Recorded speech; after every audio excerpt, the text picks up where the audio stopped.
Hello and welcome to Espresso Newsbites. I'm Lois. Coming up this week, tributes are paid 1 year on from the Grenfell Tower fire.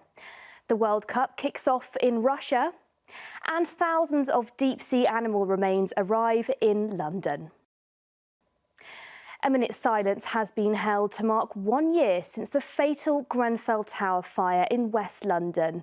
At midday, the country fell silent to remember the 72 people who died. The Queen was among those to take part in the silence. Last night, the tower was lit up green and the local community began 24 hours of remembrance events, which will include a silent walk. The 2018 Football World Cup kicks off in Russia tonight. It's the first time the nation has hosted the international tournament, which sees 32 teams from across the world battle it out for the World Cup title. Germany are the current champions after winning the last tournament in Brazil 4 years ago.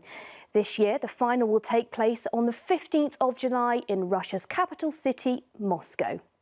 And finally, thousands of ocean animal remains have arrived at the National History Museum in London.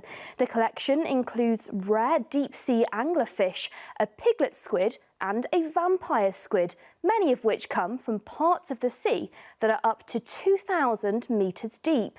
At these great depths, there is little daylight, meaning the animals adapt to a life in darkness.